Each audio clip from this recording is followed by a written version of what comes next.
All right. Hey guys, how you doing? It is your favorite oaf, Dave Bernard, and we're on for ride number 2 of our fall rides. And thanks for watching again. If you watched the first episode, I guess we'll call it.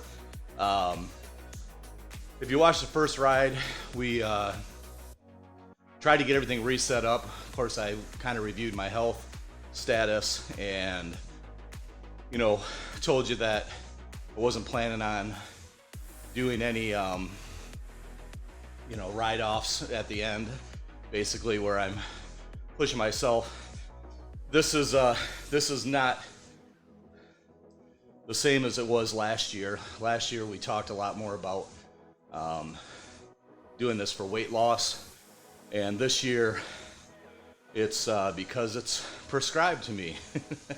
So everything's a little bit different as far as the purpose behind the rides. And so one thing that has changed today, a couple different things.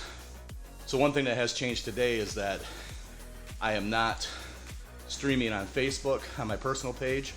Now, I use a service that some of you may not be familiar with, which is called Restream.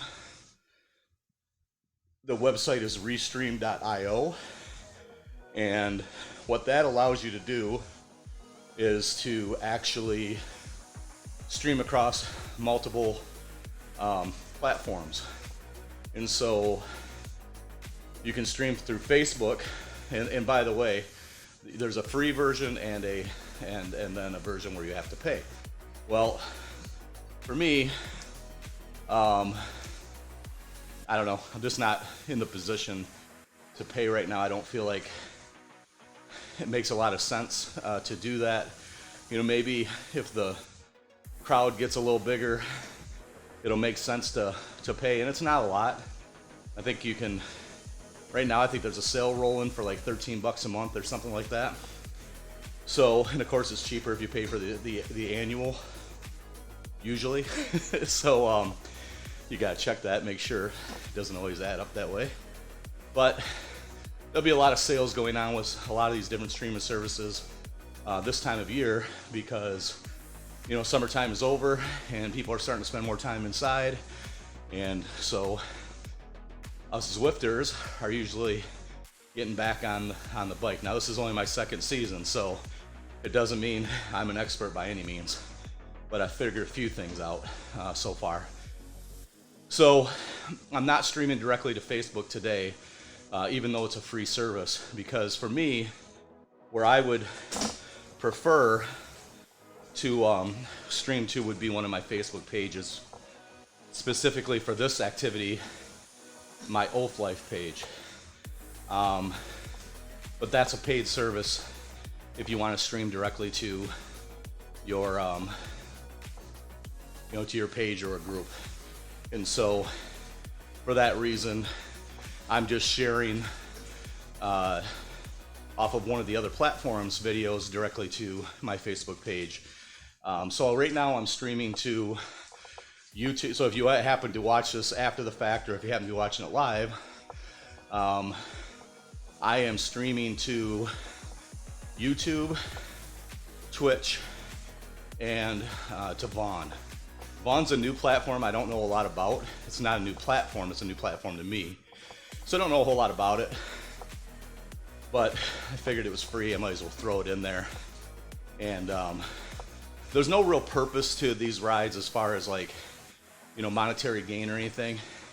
So if you are, looking to monetize your gaming, well, that's tempting to go after that guy. So if you're looking to monetize your gaming, you need to make sure that you look at the rules or the terms and conditions. I'm not really sure what they're called on different platforms, but not all platforms allow you to actually stream to multiple platforms at a time. For instance, I believe if you are hey Fake Beard, what's up, man? So I believe that if you are in their paid whatever version it is on Twitch, I don't think they allow you to, share across other platforms, some kind of rules, I don't know. Could be wrong, but it's not my intention, my rides, to monetize them, at this point at least. I guess I would be foolish not to consider it if for some strange reason these turned into a giant following, which I don't expect, but if it did happen, then of course, I may reconsider that, but right now it's not the intention by any means. And for me right now, the only intention is to get my cardio in as it relates to my heart condition. And so I've got to maintain just kind of a nice normal little pace and not worry at all about catching that son of a gun in front of me. One other change that we made, and I have no idea how it sounds, but I did change microphones. I didn't go out and buy anything. Last year, in one of my reviews, I was planning on reviewing the most inexpensive shotgun mic for your DSLR. And I planned on doing that review on YouTube, and I just never got around to it. Well, one of the unique things about the microphone that I'm using right now is that, it's not unique, I guess, to me it was unique, but is that it has an XLR input. The cable that came with it was an XLR to a 3.5 millimeter, so you could actually use it kind of like an interview mic, And so our intent at the last company I worked for was to do some different around town type videos. And even though we had wireless microphones, people found that kind of weird. They felt more natural if they were using an interview, if they felt like you were interviewing them. So I had that, and honestly, I think the microphone cost like $22. And so I have it connected directly. So if you can hear me, I don't know if you can. I won't know that until the ride's over and I review everything. But I remembered that I had that, and so I have it set up just off camera right now. It's literally right there, within inches of being out of the scene. And it has a couple of different settings. One that gives you a cardioid pattern that's a little bit wider. So if you were doing it as an interview, that's probably the setting that you would use so that you could get pretty direct sound from whoever was speaking, but also some ambient sound, where for me right now I have it set up on their super directional setting, which is, we're going uphill. So it's their super directional setting, so that hopefully it's just getting directly to my voice. I do have it a little bit off. I think it's kind of aiming right here. So I'm gonna have to move it next time. But it's just set up on a small coffee table with a small weighted stand, and it's being used as it is intended to be used, but in somewhat close proximity. It's probably, I don't know, it's probably about 18 inches away from my mouth right now. And so, none of this stuff is super important, but I do a lot of stuff with audio and video. And so if I can make things figure out how to make things look a little more professional, that's always my deal, Oh, thanks, man. I appreciate it. I wasn't sure. Like I said, there's no way for me to know how I sound until afterwards. So that's something I'm always trying to do, is even though I don't have really much of an audience, I want things to at least come off somewhat professional. Now, the camera that I'm using, it looks like, as now you can when I restarted the other day with Zwift, it said, well, hey, you got a free 25 kilometers that we're going to give you again, which they gave me the first time around. So I don't know how their system works, but that was their way of, I guess, to entice other people to come back. And there are competitors out there. So they they gave me that free 25, so I figured why pay for it until I make sure that I'm going to be committed to this again. And I don't really have a choice. I kind of have to be, even though I've been a little bit of a wimp the last couple days. I've found excuses not to get on the bike. You know, my excuse on Tuesday was, well, I just rode yesterday for the first time, so I should probably take a break. And then my excuse yesterday was, oh, I got too tied up in everything else, and then I had to go get my kids from school, and then they were here, and then I had to go to church, and then there was plenty of time. The kids stayed the night with their mother last night, so I could have easily jumped on last night. And then even today, I almost gave myself enough excuses to not do this again, because I have to get on and get my kids again from school. But there's plenty of time. I'll get enough riding in before then. But if I would have procrastinated any longer, it would have been another day of not getting it done. And of course, we have a busy evening tonight.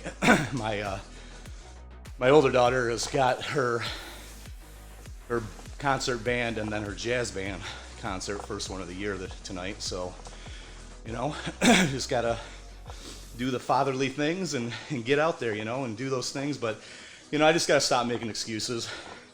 You know, when I started last season with Zwift, I had some fairly legitimate excuses, which were that my body, specifically my rear end, was not in shape to be able to ride that much. And so it was pretty painful getting everything set up properly, even to the point that I almost bought a new seat thinking that that would help. But really, at the end of the day, it ended up being just getting more time in the saddle was really all I needed. But I just have to remind myself that I don't have much of a choice and that I have to ride. I don't have, you know, this isn't a vanity thing for me. It isn't to look better. It isn't to, you know, it isn't even necessarily to feel good when I'm doing it. It's to have the results internally that I need. And, you know, one good thing is I do have, you know, it's tough to do things you don't like to do if you don't have successes, you know, things that you can measure and you can see.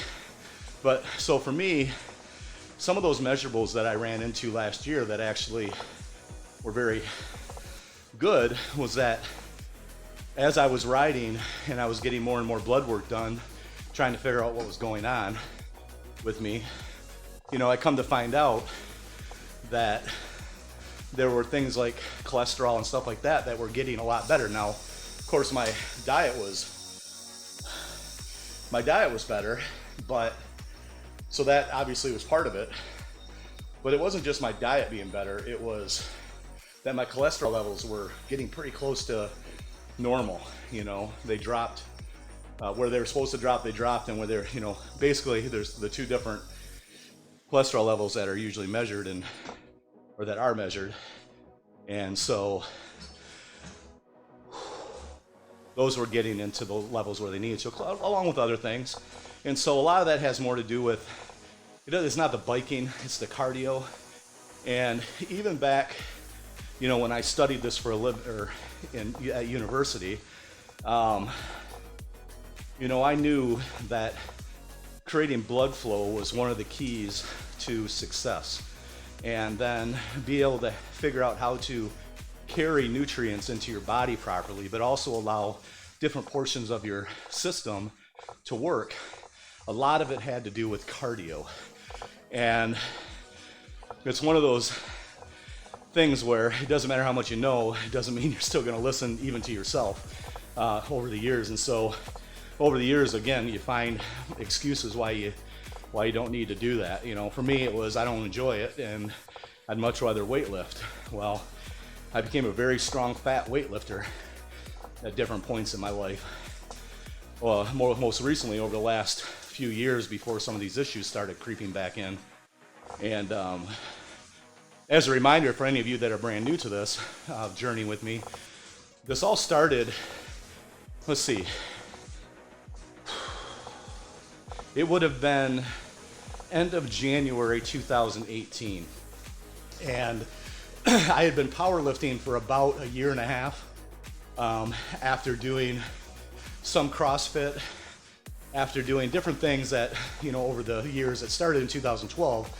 And at one of the CrossFit centers that I was attending, when I came to them, they were doing their power phase, and it just kind of creeped back. Hey Theo, thanks man. It kind of crept back in, the weightlifting, and next thing you know, I'm leaving the CrossFit gym, and now I'm at then I was at a purely powerlifting gym, Olympic weightlifting, powerlifting gym, and seeing good results. But for me, my body, unfortunately, it's all ego when it comes to that. And so, yes, I got very strong again, and I was feeling good about myself, but my body was reverting back to being pre-diabetic, and I didn't recognize that in time. I probably could have, I just didn't want to because of my fear of needles. And so on and on and on. Well, sometime in late 2017, probably around October, I kind of was like, this is getting dumb. I'm getting way too big. I'm not feeling good anymore, even though my ego felt good about, the amount of weight I could lift. But overall, I knew I needed to, change my direction. And so probably over that change of year time, like a lot of people, you start thinking about new goals, and I made a commitment to get back in to a CrossFit style gym. Matter of fact, I think I started December 1st. I think I kind of went early. It's either November or December of that year, so I was getting back into it. Anyways, try to shorten the story a little bit. And some of you guys know the story, so apologize if you got to hear it again. But what happened was, end of January of 2018, in one of the workouts, the first thing after we warmed up, one of the first things that we did is you had 50 sit-ups, and then whatever, and then whatever. I don't know. I don't remember exactly what they were. But anyways, after that first 50, when I stood up, something didn't quite feel right. And my left arm was numb, but not numb in a way that I felt tingly, so stroke, but numb in a way to where I couldn't feel it at all. And literally had to kind of throw it up into the air. So the first thought was stroke. And so the doctor at the time, first thing he asked me to do was to stop doing everything that I was doing. And of course we started getting into the blood work. Well, when we got into the blood work, the first issue, well, there was quite a few. So high blood pressure was one of them. Probably could have been the issue related to the arm. Don't know that for sure. And by the way, before I describe all of this, I'll tell you the guy's a quack because they didn't really look at what they should have. And maybe there's some good reasoning, I don't know.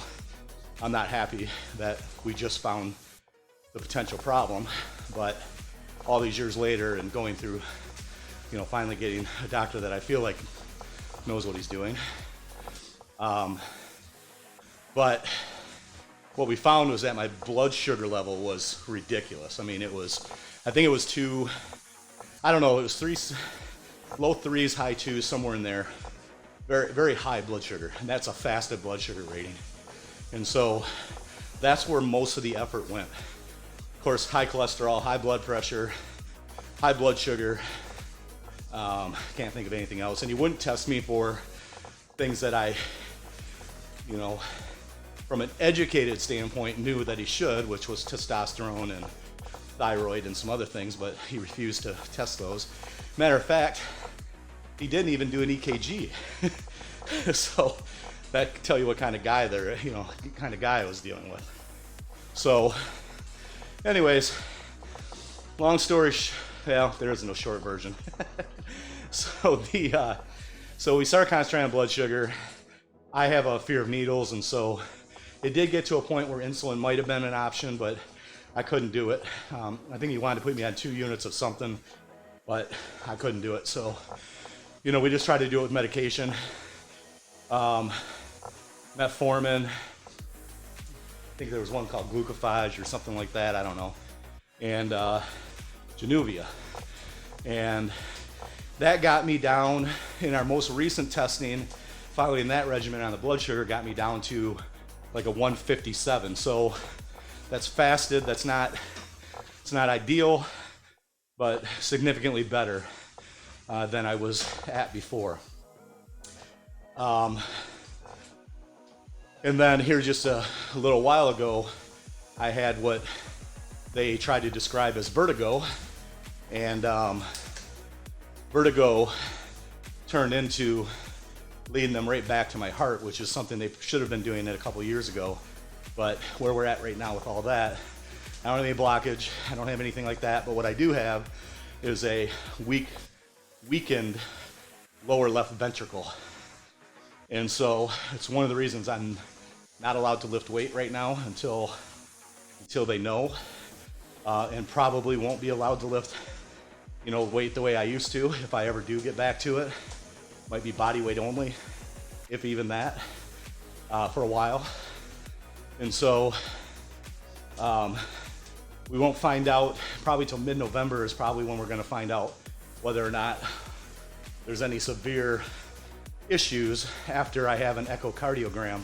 And the echocardiogram is meant to get a good picture of my actual heart, and specifically the wall thickness of the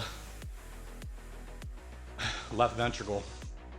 And so they'll determine what direction we take medication wise, what restrictions I continue to have, if any, and really kind of the future of my health, and obviously I've done some research since then, but the reason I say that, there's a lot of doctors that have been terrible is because when you look at the signs that I had that I did not hide from anybody, they should have led them to looking at my heart very specifically. And so high blood pressure, under using blood pressure medications and still having very high blood pressure, retaining liquid in different parts of my body, high amounts of liquid, the elevated heart rate at rest. And so all of these signs are things that would have led, an educated, concerned, or whatever other adjective you want to throw in there, doctor to take a look directly at my heart, and they didn't. And so, I'm blessed that nothing too bad has happened so far, but, and that I have a doctor that I feel like is smart enough to be asking the right questions and looking into this. Hey, for those of you also, another thing I should remind you, if you're interested in Zwift, or if you are a Zwifter and you use Twitch, if you have Amazon Prime, you actually have a Twitch account. You just may not have set it up if you haven't yet. But if you go to oaflife.com, you can go to the Twitch page. And of course, when I'm running live, you can look at my beautiful face. But the way I have that page set up is that anybody riding currently, you can actually catch them. It's an easy way to catch different riders. And there's some really cool rides that are happening now. Last season, there weren't a whole lot of people that you were watching, but this season, more people have caught on to what I'm doing. And so there is, a great platform at oaflife.com. I think it's floored Twitch, but if you just go to OAF Life, you'll get there. And you can watch some different riders, and even yesterday I watched a couple guys that joined up together, and they got into, they raced each other, and so that was awesome. That was a really cool deal. So it's a good spot for you to go, maybe bookmark the page and just keep your eye open for the different Zwifters out there. And of course, I also have a link to my YouTube page there, so you can watch me live on OAF Life on the YouTube page. And of course, that one you can see previous posts. But my OAF Life page on Zwift is not intended to only be. My OAF Life page on YouTube is not intended to only be about Zwifting, and so that page is specifically directed to be, about getting old. I mean, that's old.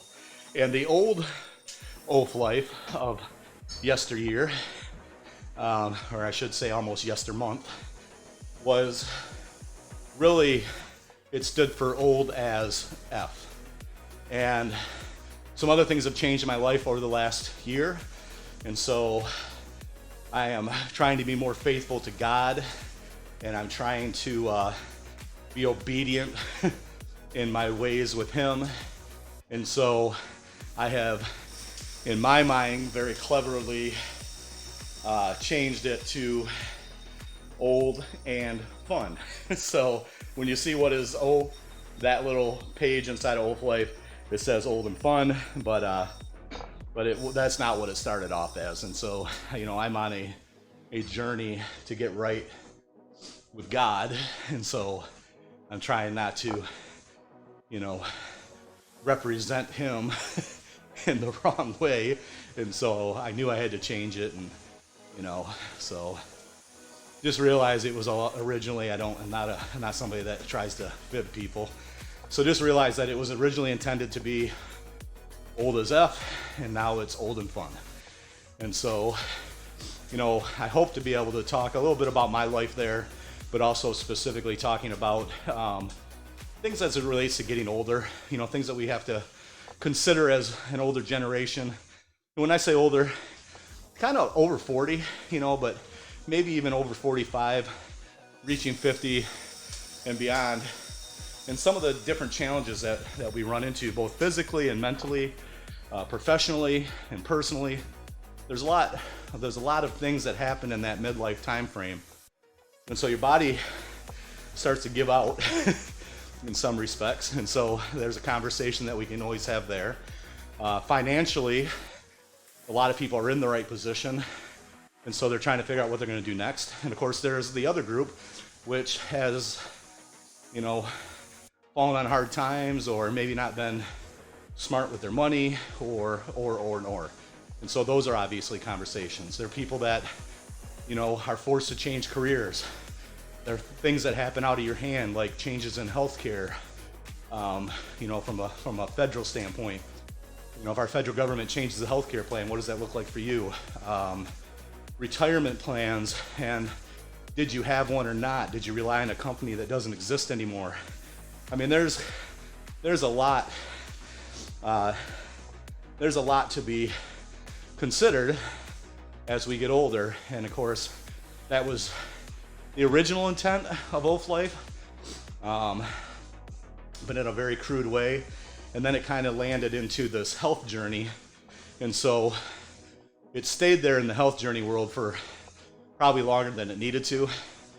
And so you may see stuff on the YouTube channel that is, and even on the website, that doesn't necessarily fall in line. And sometimes it's just stuff that I want to talk about. And so, there's a piece about the DNR and the youth hunt here in Michigan. And so that doesn't relate to a lot of people, but something that I just felt like I wanted to get on paper with a solution, with my version of a solution to it. Not that anybody else has the same, issue or problems that I do, but, just something I wanted to put out there. So,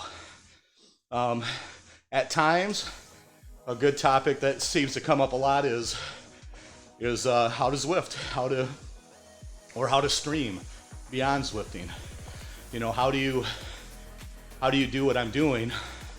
And so I don't have any specific articles that I've put up directly because it's an ever evolving setup that I have. But if you reach out to me, I'll do my best to help you get started in the most inexpensive way, or if money is not an issue, we'll get you set up with the way that probably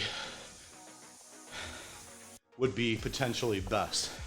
And so there's kind of like, there's probably 4 or 5 levels of getting set up and being able to do what I'm doing. And of course, if you just want to Zwift only, like that's all you're interested in, you don't need any of this stuff.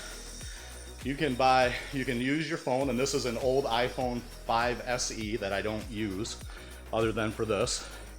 And you can use their app directly right on the phone, and then of course you have to have some version of a smart trainer, and you can do it on a on a classic trainer if you have the right power meters and cadence meters and on and on and on, you know. Or you can invest a little bit of money and get into a smart trainer, and what a smart trainer does is that it will speak directly to your phone if that's all you want to use, or maybe you have an iPad or a tablet. Now, I'm not familiar with tablets, so even though I bring it up, I know the app is there. I don't know how well it works.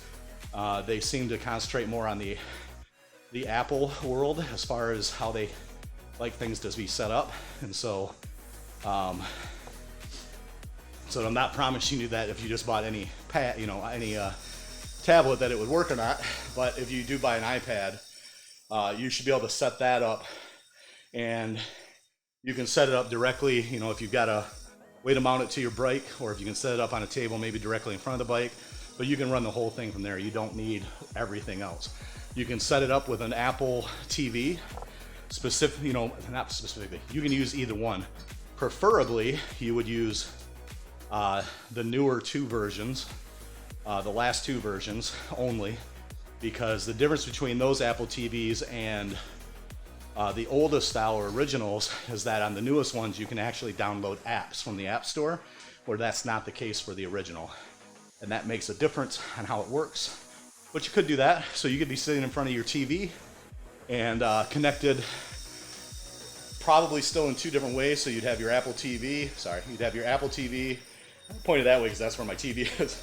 But you would have your Apple TV and then still your old iPhone or your current iPhone, using that as a companion app. And there's some reasons why that might make sense. And then one of the other pieces of equipment that you should consider, at least, especially if you get serious into this, is having some form of heart rate monitor. Now, for me, to wear a chest heart rate monitor, mostly because of my size, they just don't fit properly, and even when I do get them to fit, they kind of, my lats kind of push them in the wrong spot, and they're just not, it's not comfortable, and it's not accurate by any means. And so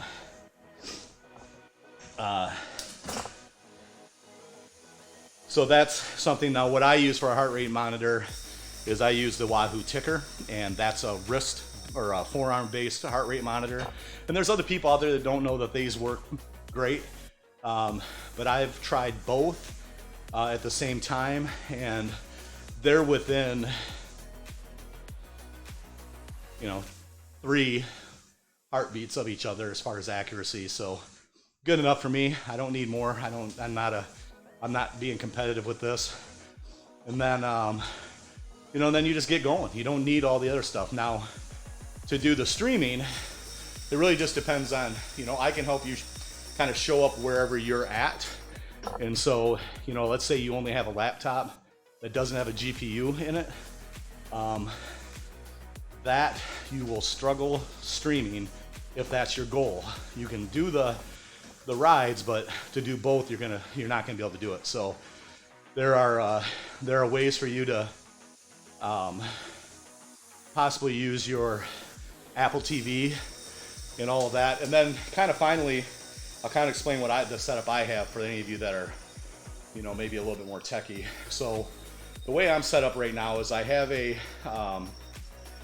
gaming computer. I have a Ryzen 7 processor with a something Radeon or whatever it's called, 580 I think is the model number for the graphics card, and I push them. I mean, they're both, I mean, that thing's sitting pretty high. Now I have my resolution at 1080p on the output for the game, so there you can change that, and that helps some people. But so I'm running at 1080p. I'm not running at 4K or even the Ultra, which is in between. Those tax my system a little bit too much, even though I have a fairly decent system for it. But so, you know, I use a gaming computer. The camera, I do have a Logitech 920S or C920, whatever it's called. I was using that. I'm not using that right now, but it is kind of my backup. Last year, that's what I ended up going to, and it worked great. But what I'm using now is I'm using a bridge camera, which a bridge camera is between a DSLR and a mirrorless camera. It's the bridge between the two. And some would even say even possibly a point and shoot. So it is a camera. So I'm using a Lumix or a Lumix FZ or FZ 300, and the advantage of using that particular camera and how I'm using it is, one, I have my power source is actually a separate unit, separate thing you can buy, so it's actually plugged into the wall. So it's not relying on the battery power, which that is a problem if you're going to do long streaming. And so it gives you continuous power.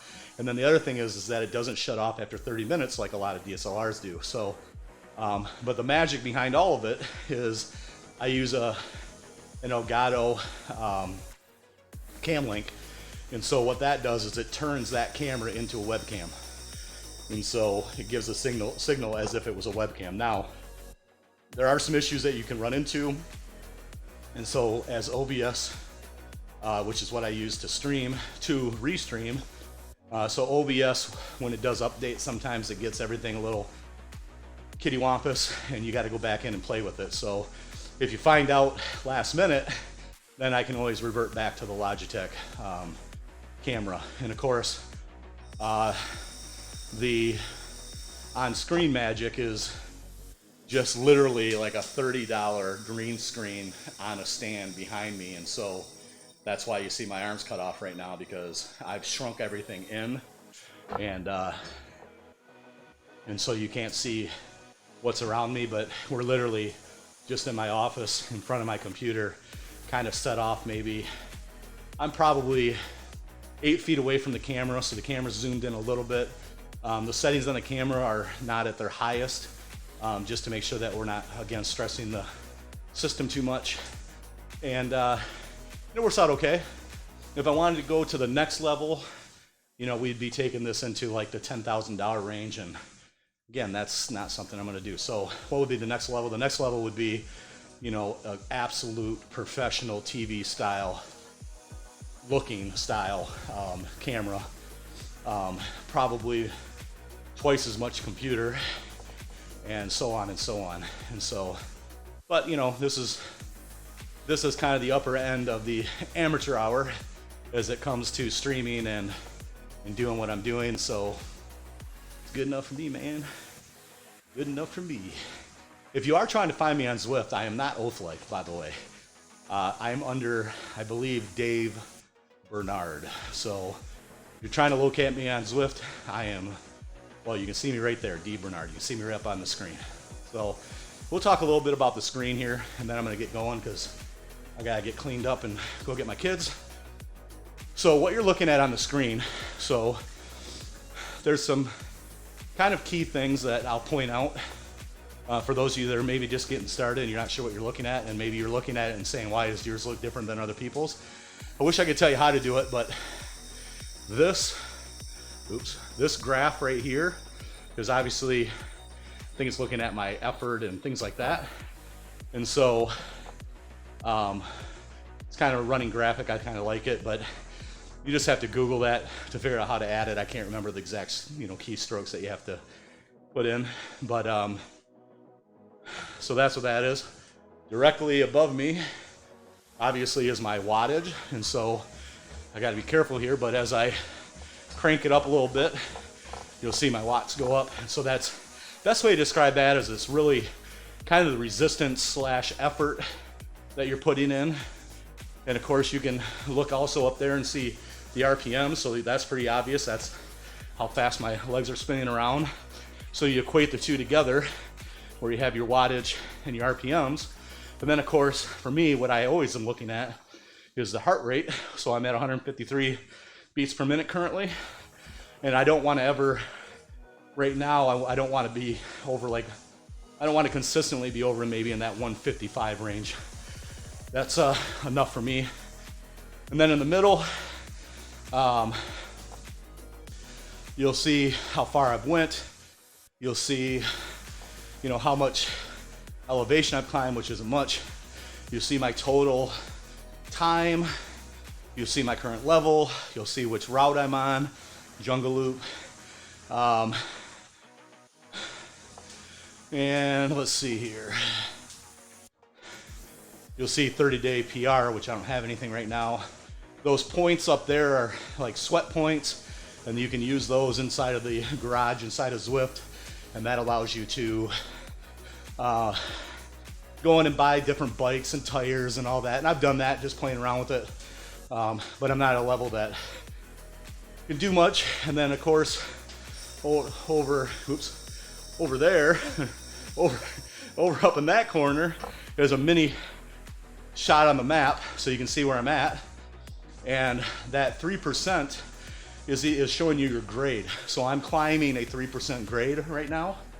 And when you see that number go negative, then that means I'm, you know, going downhill. So right now we're at 1% climb, and I would suspect you might even see as a negative here shortly.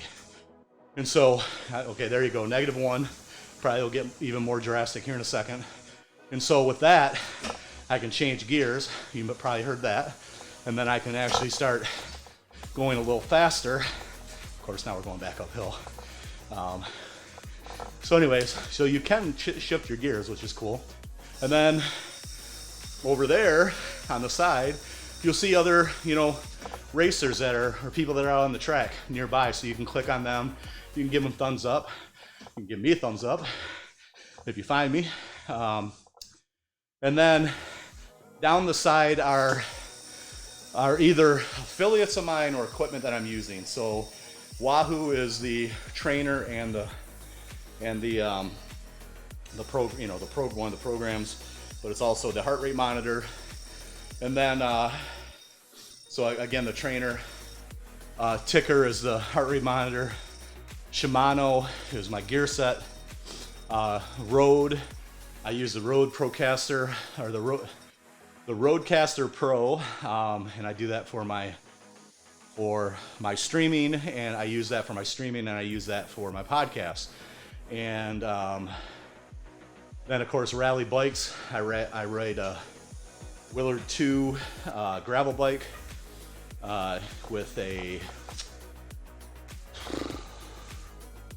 9 rear, whatever. I think it's a 2x9 gear set, and so that changes, you know, a lot about how I can and can't ride. And of course, the more you get into it, depending on what kind of money you have, you can, you know, Wahoo came out with an actual trainer bike now, and so you don't even have to use your own personal bike. You can, for probably twice the cost of the trainer itself, you know, you can just get their indoor bike. And I think there's probably some really good advantages to possibly doing that for some of you, maybe not everybody.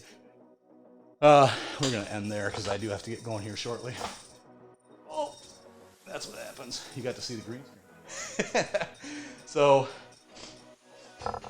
that's kind of the nuts and bolts of the setup. Matter of fact, you can see that I messed up the green screen. You can see that little slice right there. Anyways, that's kind of the nuts and bolts. Any more information you guys want on how to set up the stream, just let me know, and we'll do some kind of a video on it a little bit more. more in depth if it's needed. One other thing that you can see is that the outfits that I'm wearing will change as you watch my rides. And today I am wearing the U.S. military endurance sports gear. I'm not a member of the military, never have been, but I respect them greatly. And so as I looked at different outfits that I could wear, I went and got that. Now you can get codes. So if you just do a Google search for, I can't remember if it's kit code or whatever for Zwift, you can different codes, and I think you just press the letter P when you're in the game, and you can put those codes in, and you can get different gear setups. Of course, then you can also earn them, which is probably the more legitimate way of doing it. And so over time, you will earn your your opportunity for gear. And so you'll see that, and then you can see in the back pockets of my shirt a bunch of little thumbs up, and those are people that saw me riding and gave me a thumbs up, cheered me on, and it's a cool part of the community. Zwift itself is actually a game, and so you can play it as a game, and so you can get different level up opportunities where it gets easier to ride against the wind, it gets easier to ride up hills. I mean, there's different advantages you can earn, and then there's a whole lot more to the gaming. So especially if you want to get to where you're riding with other people and kind of having some fun, or if you get in on some of the races that happen different times within the community, there's a lot to be said inside of it. I'm using it personally for my own, cardio training that I'm required, prescribed to do right now for my health. But, you can really get into this. And so if you're looking for something this winter to do as far as training, and you want to throw another thing at yourself, consider Zwift. I mean, it's cool. And let's say you're just a runner. Well, you can do that too here in Zwift. You'll probably notice every so often you'll see a runner that goes by. And so it's kind of a cool deal. So anyways, I've got to roll. I appreciate all you that have watched today. And we will catch you later. And before I leave, just want to remind you to ride on.